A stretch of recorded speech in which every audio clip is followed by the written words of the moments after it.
نہیں، اسجد نے یا اس کے گھر والوں نے ایسا کوئی مطالبہ نہیں کیا۔ بابا خود تمہاری شادی کرنا چاہ رہے ہیں، امامہ نے بھابھی کے رسانیت سے جواب دیا۔ بابا نے کہا ہے، مجھے یقین نہیں آ رہا۔ جب میں نے میڈیکل میں ایڈمیشن لیا تھا تب ان کا دور دور تک ایسا کوئی خیال نہیں تھا۔ وہ تو انکل اعظم سے بھی یہی کہتے تھے کہ میرے ہاؤس جاب کے بعد ہی میری شادی کریں گے۔ پھر اب اچانک کیا ہوا؟ امامہ نے بے یقینی سے کہا۔ کوئی دباؤ ہوگا، مگر مجھے تو امی نے یہی بتایا تھا کہ یہ خود بابا کی خواہش ہے، بھابھی نے کہا۔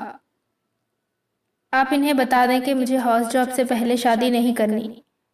ٹھیک ہے، میں تمہاری بات ان تک پہنچا دوں گی، مگر بہتر ہے تم اس سلسلے میں خود بابا سے بات کرو، بھابھی نے اسے مشورہ دیا۔ بھابھی کے کمرے سے جانے کے بعد بھی وہ کچھ دیر پریشانی میں وہیں بیٹھی رہی۔ یہ اطلاع اتنی اچانک اور غیر متوقع تھی کہ اس پر پیروں کے نیچے سے محاور تن نہیں، حقیقتاً زمین نکل گئی تھی۔ وہ مطمئن تھی کہ اس کی ہاؤس جاب تک اس کی شادی کا مسئلہ زیر بحث نہیں آئے گا، اور ہاؤس جاب کرنے کے بعد وہ اس قابل ہو جائے گی کہ خود کو سپورٹ کر سکے گی یا اپنی جلال سے شادی کے بارے میں فیصلہ کر سکے۔ تب تک جلال بھی اپنی ہاؤس جاب مکمل کر کے سیٹ ہو جاتا اور ان دونوں کے لیے کسی قسم کا کوئی مسئلہ کھڑا نہیں ہوتا، مگر اب اچانک اس کے گھر والے اس کی شادی کی بات کر رہے تھے۔ آخر کیوں؟ نہیں، اسجد اور اس کے گھر والوں نے مجھ سے اس طرح کا کوئی مطالبہ نہیں کیا، میں نے خود ان سے بات کی تھی۔ اس رات وہ ہاشم مبین کے کمرے میں موجود تھی۔ اس نے استفسار پر ہاشم مبین نے بڑے اطمینان کے ساتھ کہا، بات بھی کر لی ہے؟ آج مجھ سے پوچھے بغیر کس طرح میری شادی ارینج کر سکتے ہیں؟ امامہ نے بے یقینی سے کہا۔ ہاشم مبین نے کچھ سنجیدگی سے اسے دیکھا۔ یہ نسبت تمہاری مرضی سے ہی طے ہوئی تھی، تم نے پوچھا گیا تھا۔ انہوں نے جسے اسے یاد دہانی کرائی۔ منگنی کی بات اور تھی، شادی کی بات اور ہے۔ آپ نے مجھ سے کیا کہا تھا کہ ہاؤس جاب سے پہلے آپ میری شادی نہیں کریں گے؟ امامہ نے انہیں ان کا وعدہ یاد دلایا۔ تمہیں اس شادی پر اعتراض کیوں ہے؟ کیا تم اسجد کو پسند نہیں کرتی؟ بات پسند یا ناپسند کی نہیں ہے، اپنی تعلیم کے دوران میں شادی نہیں کرنا چاہتی۔ آپ اچھی طرح جانتے ہیں کہ میں آئی اسپیشلسٹ بننا چاہتی ہوں۔ اس طرح میری شادی کر دیں گے تو میرے سارے خواب ادھورے رہ جائیں گے۔ بہت سی لڑکیاں شادی کے بعد تعلیم مکمل کرتی ہیں، تم اپنی فیملی میں دیکھو کتنی۔ ہاشم مبین نے اسے سمجھانے کی کوشش کی۔ امامہ نے ان کی بات کاٹ لی۔ وہ لڑکیاں بہت ذہین اور قابل ہوتی ہیں، میں نہیں ہوں۔ میں ایک وقت میں ایک ہی کام کر سکتی ہوں۔ میں اعظم بھائی سے بات کر چکا ہوں، وہ تو تاریخ طے کرنے کے لیے آنے والے ہیں، ہاشم مبین نے اس سے کہا۔ آپ میری ساری محنت کو ضائع کر رہے ہیں۔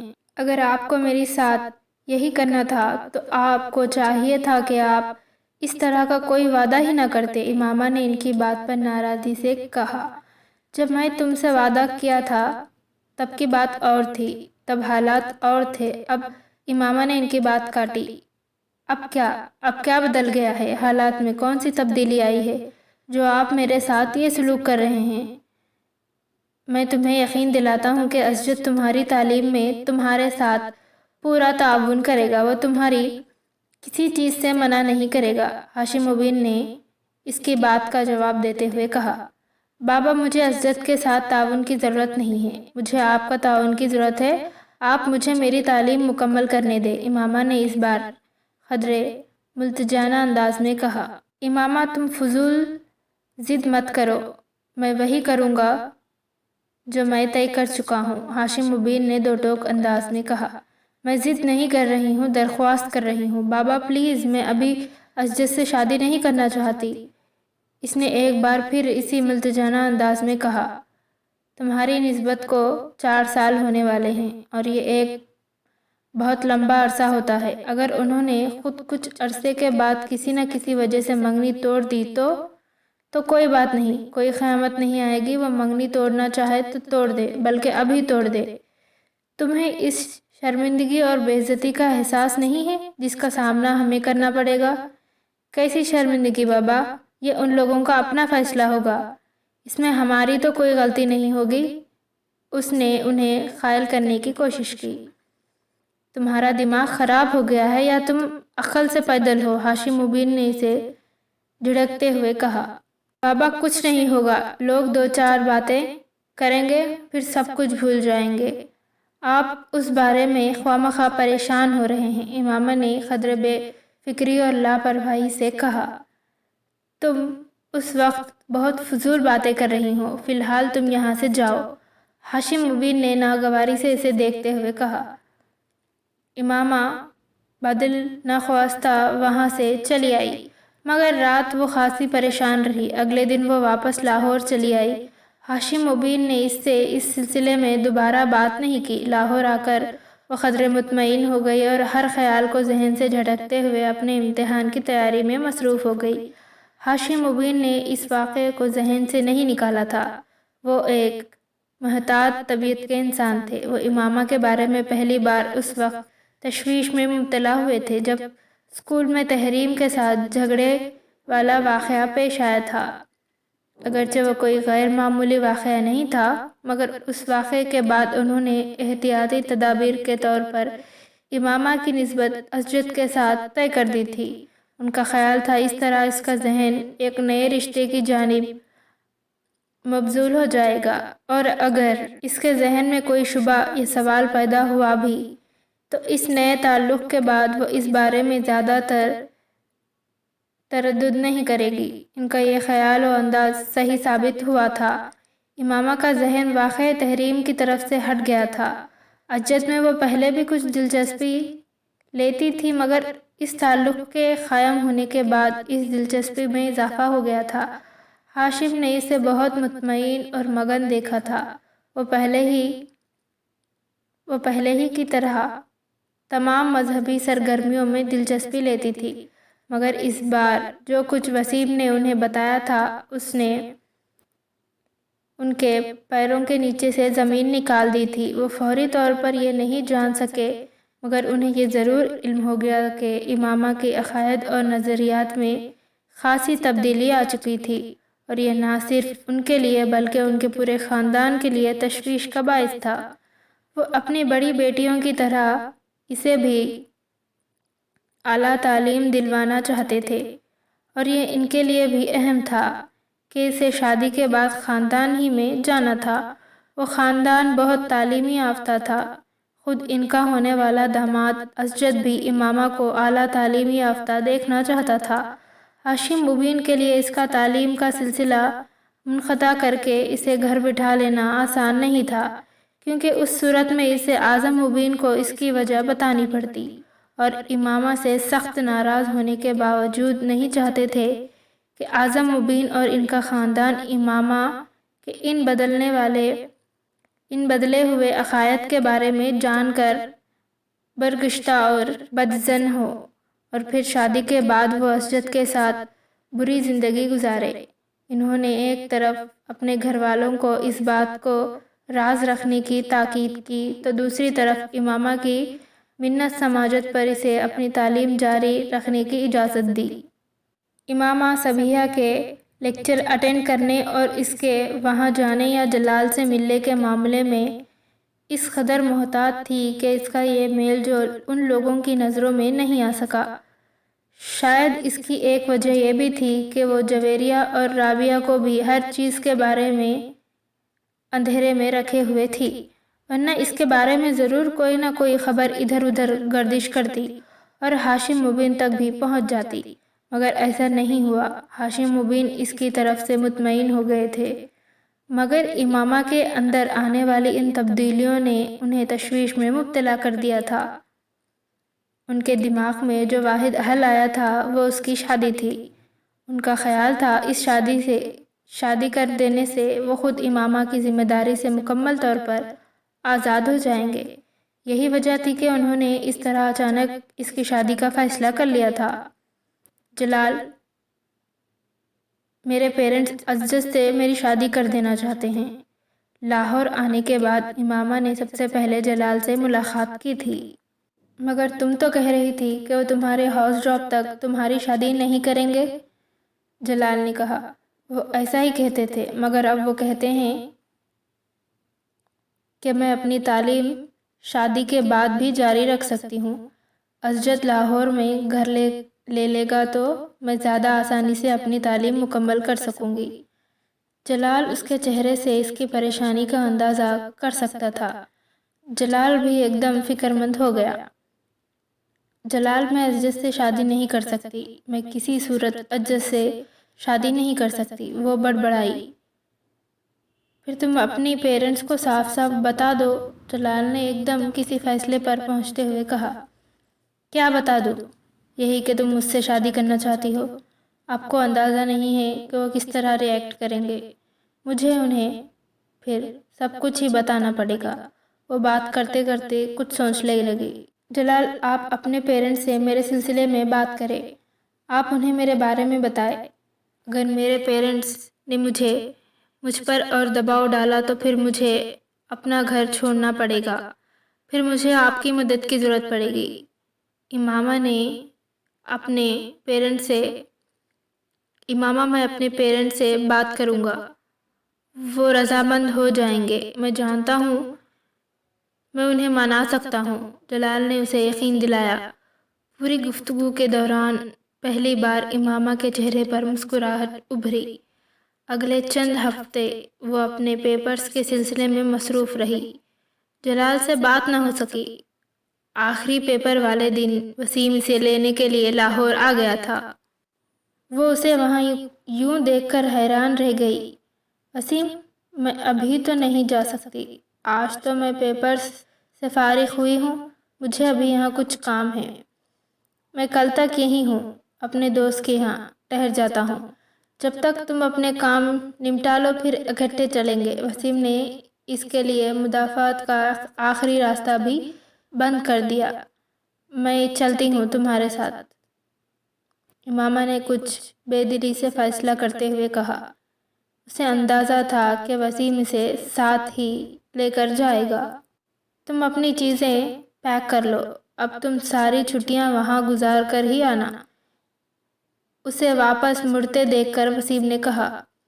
اس نے سر ہلا دیا، مگر اس کا اپنی تمام چیزیں پیک کرنے یا اسلام آباد میں ساری چھٹیاں گزارنے کا کوئی ارادہ نہیں تھا۔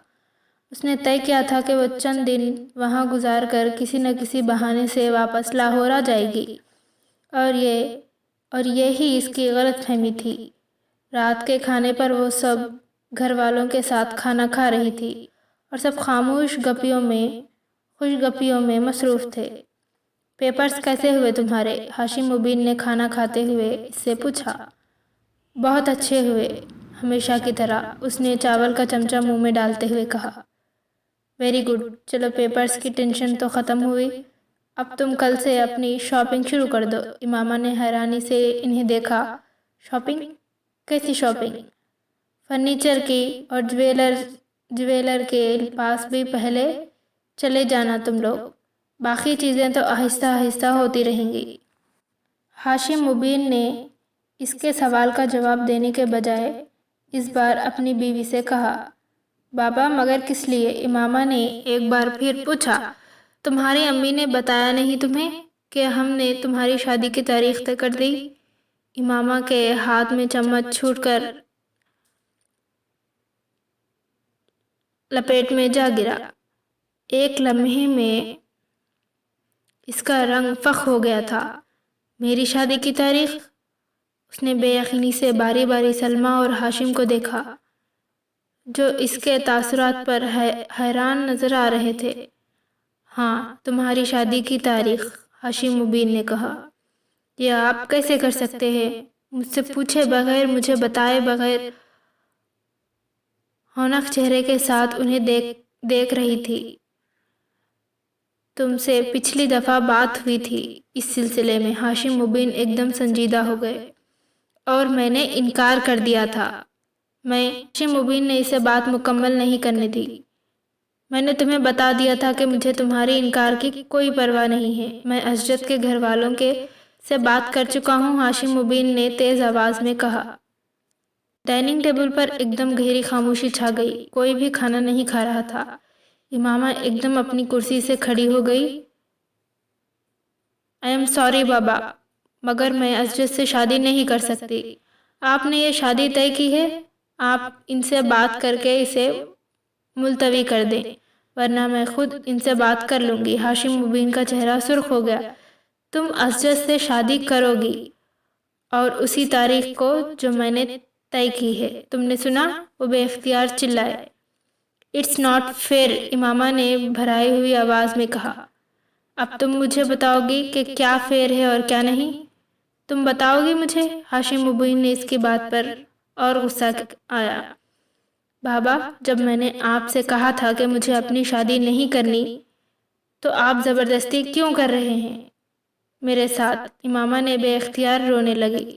کر رہا ہوں زبردستی، پھر میں حق رکھتا ہوں، وہ چلائے۔ امامہ اس بار کچھ کہنے کے بجائے اپنے ہونٹ کھینچتے ہوئے سرخ چہرے کے ساتھ تیزی سے ڈائننگ روم میں سے نکل آئی۔ میں اس سے بات کرتی ہوں، آپ پلیز کھانا کھائیں، اپنا غصہ نہ کریں، وہ جذباتی ہے اور کچھ نہیں، سلمہ نے ہاشم مبین سے کہا، اور خود وہ اپنی کرسی سے اٹھ کر کھڑی ہوئی۔ ان کے کمرے سے نکلتے ہی وسیم کو دیکھ کر امامہ بے اختیار اٹھ کھڑی ہوئی۔ تم دفع ہو جاؤ یہاں سے، نکل جاؤ۔ اس نے تیزی سے وسیم کے پاس جا کر اسے دھکا دینے کی کوشش کی۔ وہ پیچھے ہٹ گیا۔ کیوں؟ میں نے کیا کیا ہے؟ جھوٹ بول کر اور دھوکہ دے کر تم مجھے یہاں لے آئے ہو۔ مجھے اگر لاہور میں پتہ چل جاتا کہ تم اس لیے مجھے اسلام آباد لا رہے ہو تو میں کبھی یہاں نہ آتی۔ وہ دہاڑی۔ میں نے وہی کیا جو مجھ سے بابا نے کہا۔ بابا نے کہا تھا میں تمہیں نہ بتاؤں۔ وسیم نے وضاحت پیش کرنے کی کوشش کی۔ پھر تم یہاں میرے پاس کیوں آئے ہو؟ بابا کے پاس جاؤ، ان کے پاس بیٹھو، بس یہاں سے دفع ہو جاؤ۔ وسیم ہونٹ بھینچتے ہوئے اسے دیکھتا رہا، پھر کچھ کہے بغیر کمرے سے نکل گیا۔ امامہ اپنے کمرے میں جا کر کمرے میں بیٹھ گئی۔ اس وقت اس کے پیروں سے صحیح معنوں میں زمین نکل چکی تھی۔ یہ اس کے وہم و گمان میں بھی نہیں تھا کہ اس کے گھر والے اس کے ساتھ اس طرح کر سکتے ہیں۔ وہ اپنے خدامت پرست یا یکڑ نہیں تھے جتنے وہ اس وقت ہو گئے تھے۔ اسے ابھی بھی یقین نہیں آ رہا تھا کہ یہ سب اس کے ساتھ ہو رہا تھا۔ اس کا دل ڈوبنے لگا۔ مجھے اس صورتحال کا سامنا کرنا ہے، مجھے ہمت نہیں ہارنی، مجھے کسی نہ کسی طرح فوری طور پر جلال سے کانٹیکٹ کرنا ہے۔ وہ یقیناً اب تک اپنے پیرنٹس سے بات کر چکا ہوگا، اس سے بات کر کے کوئی نہ کوئی راستہ نکل آئے گا۔ وہ بے چینی سے کمرے میں ٹہلتے ہوئے سوچتی رہی۔ اس کے کمرے میں دوبارہ کوئی نہیں آیا۔ رات 12 بجے کے بعد وہ اپنے کمرے سے نکلی۔ وہ جانتی تھی اس وقت تک سب سونے کے لیے جا چکے ہوں گے۔ اس نے جلال کے گھر کا نمبر ڈائل کرنا شروع کر دیا۔ فون کسی نے نہیں اٹھایا۔ اس نے ایک کے بعد دیگرے کئی بار نمبر ملایا۔ آدھ گھنٹے تک اس طرح کالز کرتے رہنے کے بعد اس نے مایوسی کے ساتھ فون رکھ دیا۔ وہ جویریہ یا رابعہ کو فون نہیں کر سکتی تھی۔ وہ دونوں اس وقت ہاسٹل میں تھی۔ کچھ دیر سوچتے رہنے کے بعد اس نے صبیحہ کا نمبر ڈائل کرنا شروع کر دیا۔ اس کے والد نے فون اٹھایا۔ بیٹا، صبیحہ تو پشاور گئی ہے، مجھے اپنی امی کے ساتھ، صبیحہ کے والد نے امامہ کو بتایا۔ پشاور؟ امامہ کے دل کی دھڑکن رک گئی۔ اس کے کزن کی شادی ہے، وہ لوگ ذرا پہلے چلے گئے ہیں۔ میں بھی کل چلا جاؤں گا، اس کے والد نے بتایا۔ کوئی پیغام ہو تو آپ مجھے دے دیں، میں صبیحہ کو پہنچا دوں گا۔ نہیں شکریہ انکل، وہ ان کے ساتھ اس سارے معاملے میں کیا بات کر سکتی تھی۔ اس نے فون رکھ دیا۔ اس کے ڈپریشن میں اضافہ ہونے لگا۔ اگر میرا جلال سے کانٹیکٹ نہ ہوا تو اس کا دل ایک بار پھر ڈوبنے لگا۔ ایک بار پھر اس نے جلال کا نمبر ڈائل کرنا شروع کر دیا اور تب ہی کسی نے اس کے ہاتھ سے ریسیور لے لیا۔ وہ سن ہو گئی۔ ہاشم مبین اس کے پیچھے کھڑے تھے۔ کس کو فون کر رہی ہو؟ ان کے لہجے میں بے حد ٹھہراؤ تھا۔ دوست کو کر رہی تھی، امامہ نے ان کی طرف دیکھے بغیر کہا۔ وہ ان سے نظریں ملا کر جھوٹ نہیں بول سکتی تھی۔ میں ملا دیتا ہوں انہوں نے سرد آواز میں کہتے ہوئے ری ڈائل کا بٹن دبا دیا اور ریسیور کان سے لگا لیا۔ امامہ زرد چہرے کے ساتھ انہیں دیکھنے لگی۔ وہ کچھ دیر تک اسی طرح ریسیور کان سے لگائے ٹھہرے رہے، پھر انہوں نے ریسیور کریڈل پر رکھ دیا۔ یقیناً دوسری طرف کال ریسیو نہیں کی گئی تھی۔ کون سی دوست ہے یہ تمہاری جس کو تم اس وقت فون کر رہی ہو؟ انہوں نے درشت لہجے میں امامہ سے پوچھا۔ زینب۔ فون کی اسکرین پر زینب کا نمبر تھا اور وہ نہیں چاہتی تھی کہ ہاشم مبین کو زینب پر کسی قسم کا شک ہو اور وہ جلال تک جا پہنچے، اس لیے اس نے ان کے استفسار پر جلدی سے اس کا نام بتا دیا۔ کس لیے کر رہی ہو؟ میں اس کے ذریعے جویریہ تک اپنے پیغام پہنچانا چاہتی ہوں، اس نے تحمل سے کہا۔ تم مجھے وہ پیغام دے دو، میں جویریہ تک پہنچا دوں گا، بلکہ ذاتی طور پر خود لاہور دے کر آؤں گا۔ امامہ مجھے صاف صاف بتاؤ، کسی اور لڑکے میں انٹرسٹڈ ہو تم؟ انہوں نے کسی تمہید کے بغیر اچانک اس سے پوچھا۔ وہ انہیں کچھ دیر دیکھتی رہی، پھر اس نے کہا، ہاں۔ ہاشم مبین دم بخود رہ گئے۔ کسی اور لڑکے میں انٹرسٹڈ ہو؟ انہوں نے بے یقینی سے اپنا جملہ دہرایا۔ امامہ نے پھر ثبات میں سر ہلا دیا۔ ہاشم مبین نے بے اختیار اس کے چہرے پر تھپڑ کھینچ مارا۔ مجھے اسی بات کا اندیشہ تھا تم سے، مجھے اس بات کا اندیشہ تھا۔ وہ غصے میں تنتناتے گئے۔ امامہ گمسم اپنے گال پر ہاتھ رکھے انہیں دیکھ رہی تھی۔ یہ پہلا تھپڑ تھا جو ہاشم مبین نے اس کی زندگی میں اسے مارا تھا۔ امامہ کو یقین نہیں آ رہا تھا کہ یہ تھپڑ اسے مارا گیا تھا۔ وہ ہاشم مبین کی سب سے لاڈلی بیٹی تھی، پھر بھی انہوں نے اس کے گالوں پر آنسو بہہ نکلے تھے۔ اسجد کے علاوہ میں تمہاری شادی کہیں اور نہیں ہونے دوں گا۔ اگر کسی اور لڑکے میں انٹرسٹ ہو بھی تو اسے ابھی اور اسی وقت بھول جاؤ۔ میں کبھی تمہاری شادی اور کہیں شادی نہیں ہونے دوں گا۔ اپنے کمرے میں چلی جاؤ، اور دوبارہ اگر میں نے تمہیں فون کے پاس بھی دیکھا تو میں تمہاری ٹانگیں توڑ دوں گا۔ وہ اسی طرح گال پر ہاتھ رکھے میکینکی انداز میں چلتے ہوئے اپنے کمرے میں آ گئی۔ اپنے کمرے میں آ کر وہ بچوں کی طرح پھوٹ پھوٹ کر رونے لگی۔ کیا بابا مجھے اس طرح مار سکتے ہیں؟ اسے یقین نہیں آ رہا تھا۔ بہت دیر تک اسی طرح روتے رہنے کے بعد اس کے آنسو خود بخود خشک ہونے لگے۔ وہ اٹھ کر اضطراب کے عالم میں اپنے کمرے کی کھڑکی کی طرف آ گئی اور خالی اس ذہنی کے عالم میں بند کھڑکیوں کو شیشوں سے باہر دیکھنے لگی۔ نیچے اس نے گھر کا لان نظر آ رہا تھا، پھر لاشعوری طور پر اس کی نظر دوسرے گھر پر پڑی۔ وہ سالار کا گھر تھا۔ اس کا کمرہ نچلی منزل پر تھا۔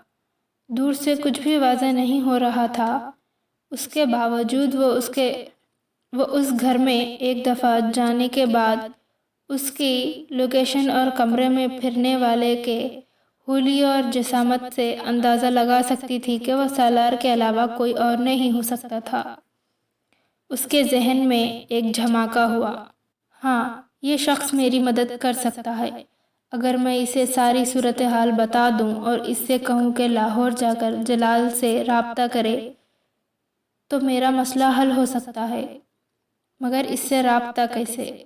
اس کے ذہن میں ایک دم اس کی گاڑی کے پچھلے شیشے پر لکھا ہوا اس کا موبائل نمبر اور نام یاد آیا۔ اس نے ذہن میں موبائل نمبر کو دہرایا۔ اسے کوئی وقت نہیں تھا۔ کاغذ کا ایک ٹکڑا لے کر اس نے احتیاط کے طور پر اس نمبر کو لکھ لیا۔ 3 بجے کے قریب وہ آہستہ آہستہ ایک بار پھر لاؤنج میں آ گئی اور اس نے وہ نمبر ڈائل کرنا شروع کر دیا۔ سالار نے نیند میں اپنے موبائل کے بیپ سنی تھی۔ جب لگاتار موبائل بجتا رہا تو اس نے آنکھیں کھول دی اور خطرے ناگواری کے عالم میں بیڈ سائڈ ٹیبل کو ٹٹولتے ہوئے موبائل اٹھایا۔ ہیلو! امامہ نے سالار کی آواز پہچان لی تھی۔ وہ فوری طور پر کچھ نہیں بول سکی۔ ہیلو! اس نے خوابدہ آواز اور دوبارہ سنائی دی۔ سالار! اس نے اس کا نام لیا۔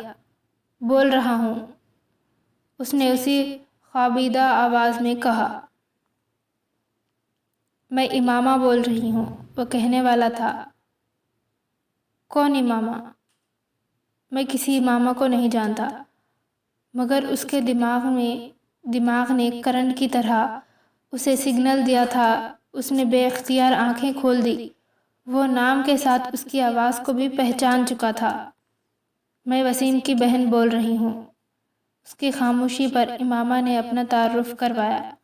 میں پہچان چکا ہوں۔ سالار نے ہاتھ بڑھا کر بیڈ سائڈ لیمپ کو آن کر دیا۔ اس کی نیند غائب ہو چکی تھی۔ ٹیبل پر پڑی ہوئی اپنی ریسٹ واچ اٹھا کر وقت دیکھا۔ گھڑی 3:10 بجا رہی تھی۔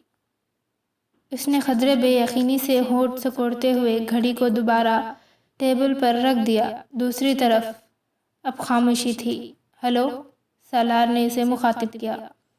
سالار، مجھے تمہاری مدد کی ضرورت ہے۔ سالار نے ماتھے پر کچھ بل آئے۔ میں نے ایک بار تمہاری زندگی بچائی تھی، اب میں چاہتی ہوں تم میری زندگی بچاؤ۔ وہ کچھ نہ سمجھنے والے انداز میں اس سے بات سنتا رہا۔ میں لاہور میں کسی سے رابطہ کرنا چاہتی ہوں، مگر کر نہیں پا رہی ہوں۔ وہاں سے کوئی فون نہیں اٹھا رہا ہے۔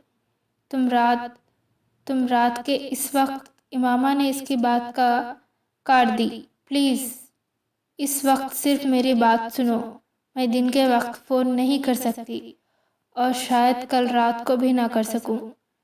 میرے گھر والے مجھے فون نہیں کرنے دیں گے۔ میں چاہتی ہوں کہ تم ایک ایڈریس اور فون نمبر نوٹ کر لو اور اس پر ایک آدمی سے کانٹیکٹ کرو۔ اس کا نام جلال النصر ہے۔ تم اس سے صرف یہ پوچھ کر بتا دو کہ میرے پیرنٹس نے یہاں میری شادی طے کر دی اور مجھے اب شادی کے بغیر لاہور آنے نہیں دیں گے۔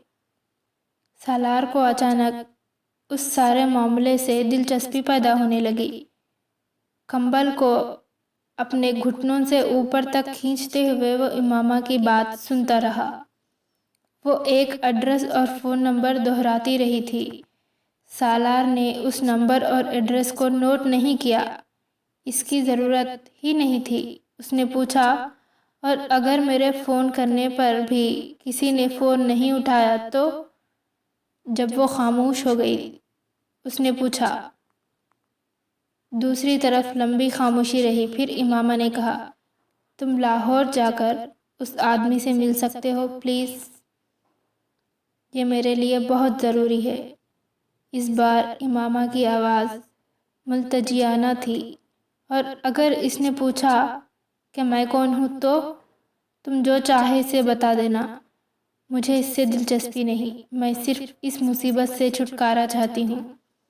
کیا یہ بہتر نہیں ہے کہ تم اس آدمی سے خود بات کرو؟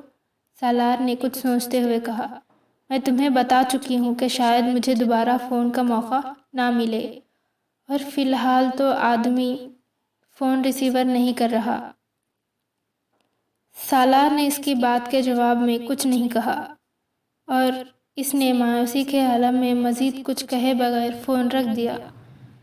سالار موبائل بند کرنے کے بعد کچھ دیر اسے ہاتھ میں لے کر بیٹھا رہا۔ جلال النصر، امامہ ہاشم، رابطہ، پیرنٹ سے بات، زبردستی کی شادی۔